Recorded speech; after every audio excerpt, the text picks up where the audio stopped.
Hello and greetings, fellow StarCrafters. This is PGL Milncraft. And this is Two-Toed Sloth. And we're casting a 1 versus 1. This is game 4 between the red Zerg ST July and the yellow Terran TSL Puma, which is actually now EGPuma.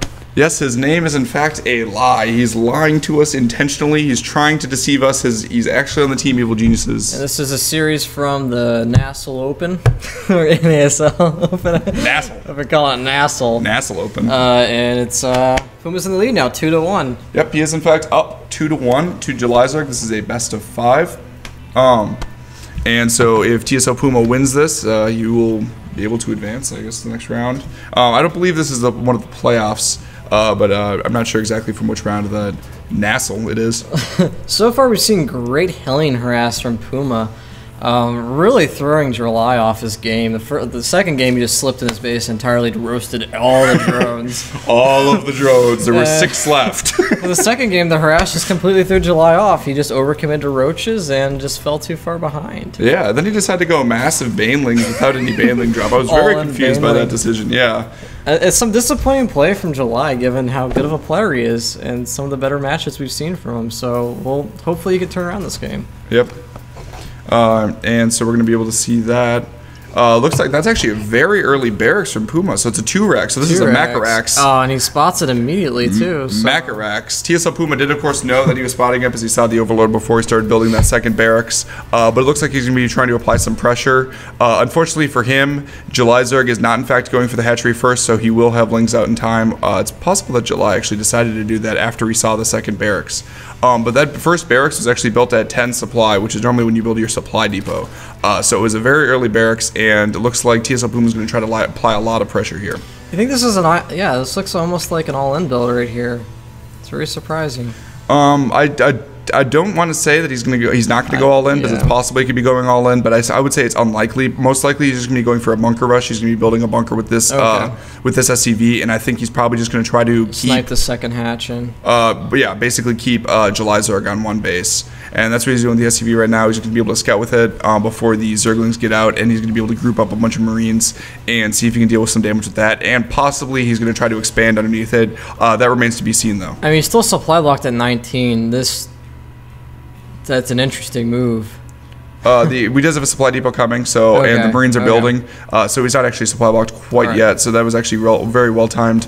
Well timed supply depot. I'm sorry, guys. I'm slow. I'm slow, man. I can't. Oh, but unfortunately, JulyZerg gave away is that 3 or 4 Zerglings. 3 Zerglings at a time when he definitely can't afford to give it away. Here comes the bunker right here. JK, I guess we don't want to build a bunker. Oh, bunker? Oh my God! Oh my gosh, Puma! He blocked himself twice with the bunker. You have to be kidding me! Some terrible miss micro right there. He blocked himself twice with the bunker, and then all of the forces were able to get in and deal a lot of damage. However, he still has 4 Marines, very effective against Zerglings without speed, and so JulyZerg still gonna have a lot of trouble, and also Marines are still coming up in pairs, and that's a nice scoot and shoot micro, able to take out most of the Zerglings so far. Very good. Some reinforcements coming in. He might actually still have this. You know, this.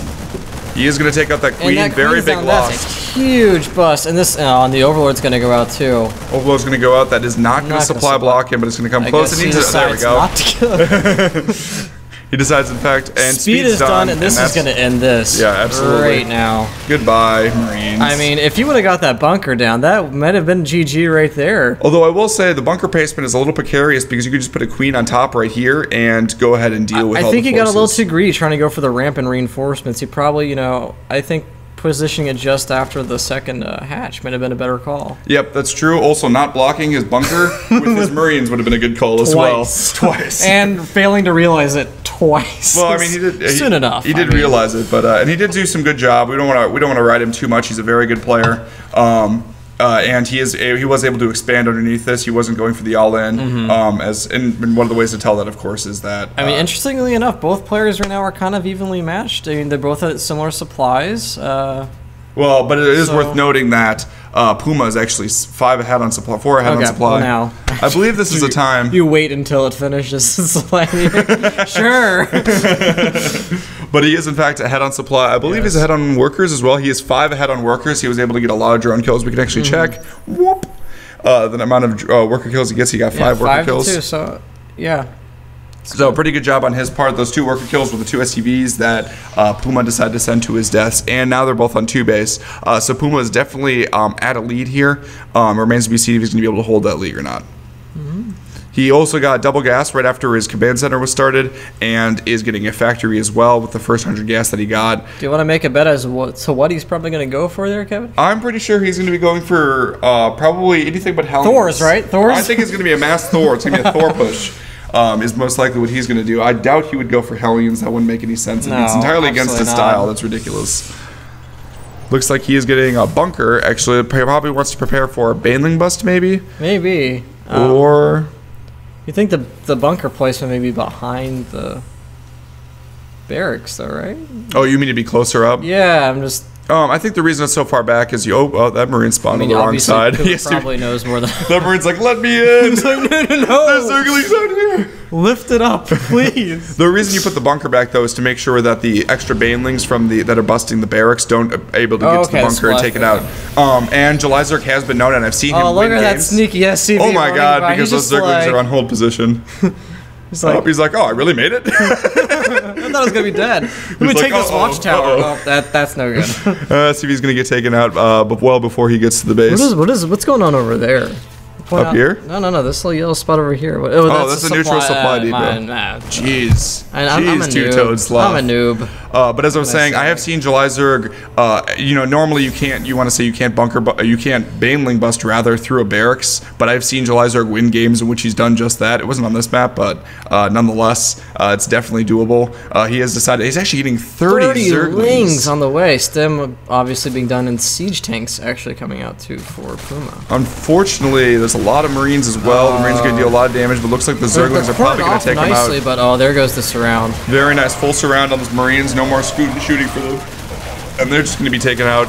I'm not quite sure why Puma decided that was a good time to move out, because any amount of Banelings and any amount of decent amount of Zerglings would be able to deal with that pretty easily.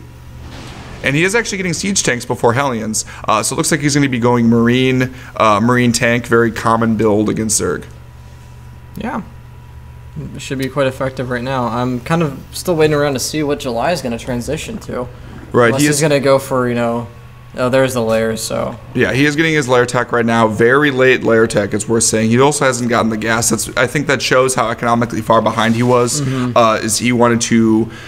he just couldn't afford to get a layer. He wanted to keep getting drones because he was so far behind. Third base going down right now, though. So. Yep, definitely wants to try to catch up, droning up as hard as he can right now. He knows that he just killed a bunch of Marines for TSL Puma, so TSL Puma's not going to be moving out anytime soon. Well, not very soon. And Baneling Nest on the way, queued up to deal with those Marines. Yep, absolutely. And the layer means he's going to be able to get Baneling speed, which is of course extremely vital against Marines with stim. And does he even have stim? Oh, he does have stim. Okay. Still don't see Puma going for Hellions. I'm a little bit surprised, actually. He's just going for siege tanks. Siege mode is on the way. It is quite sad. I miss his Hellions. I mean, especially with this build, Hellions would still be really effective. Right, yeah. Now, it is worth noting that Puma actually did remember to get siege mode this time. Very smart move. I would always recommend getting siege mode. He learned from game number 1. Siege mode is good with siege tanks.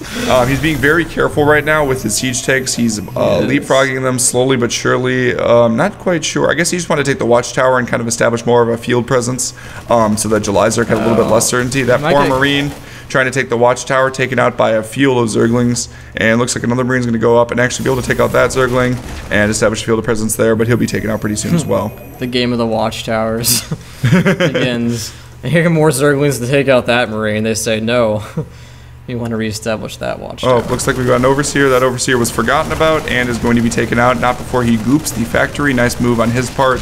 Gooping stuff is always useful. It stops it from building. I believe it lasts for 30 seconds, and it stops them from building. So, it just puts tanks 30 seconds behind, which is, it's like one less tank, basically, at all times in the game. As long as... If you're constantly gooping. Well, no, one less tank, because it delays everything. Yes. And we see a bunch of Marines moving out. They are without their siege tanks, so he has to be a little careful of Banelings, but it looks like the Baneling numbers aren't too high. He is morphing in 8 right now. I believe he doesn't have any. He didn't have any.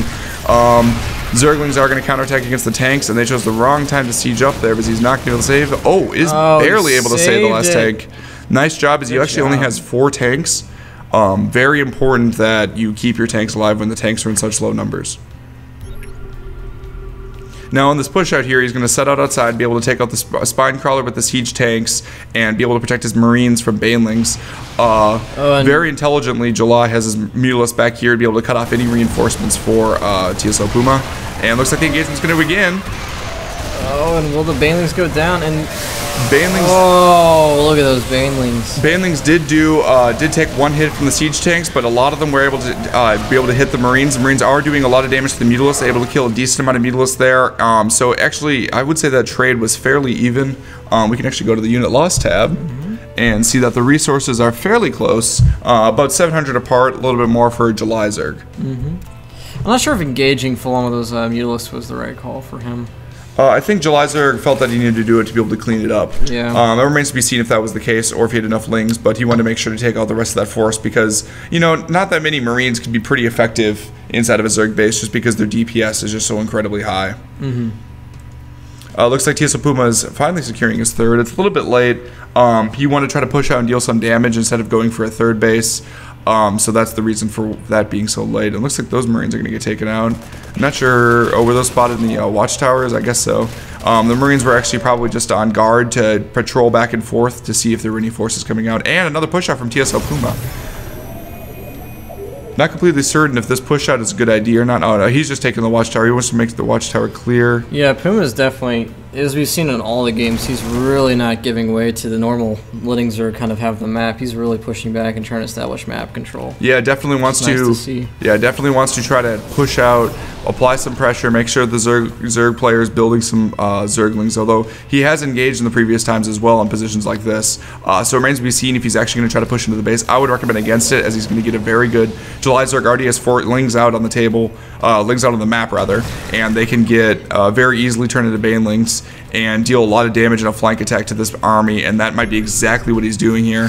As there's a scan going down, it looks like he is going to engage the siege tanks. The siege tanks are not set up. That could be a problem. But where are the banelings? Baneling speed isn't even done yet. Centrifugal hooks are still being made. But however, the flank attack is still incredibly effective. The Zerglings able to block the retreating route from the Marines, and it looks like the Banelings able to kill a lot of the Marines. Killed a lot of Marines, soften up, but here come the reinforcements. I just don't know if there's going to be enough to deal with this. It looks like, though, the reinforcements, very nice timing for EGPuma, able to move those out. There are a lot of Zerglings left, but it looks like JulyZerg should have gotten more Banelings before this attack. He went a little too heavy on the Mutalisks, in my opinion, which ended up just being melted away by the Marines. Yeah, he really didn't get any effective attacks by those Mutalisks. They all went towards attacking Marines. And look at all those Overlords being taken out, absolutely destroyed. That's going to supply block JulyZerg. That's going to put a huge crimp in his plans. Now he's going to have to pull the drones. Those drones are going to take a lot of damage. There's a siege tank there, as well as Marines with 3 medevacs healing it. And then this looks like it's going to be over for July real fast. Look at the Mutalisks trying to clean up. Landing mules. Oh no! Oh, talk about BM. He's a little proud to have beaten JulyZerg, an incredibly renowned player, very good Zerg, one of the best Zergs, as we talked about previously, probably second only to Nesty. And he really should be. He played some really good games. I mean, just flat out outplayed him. So congrats to him.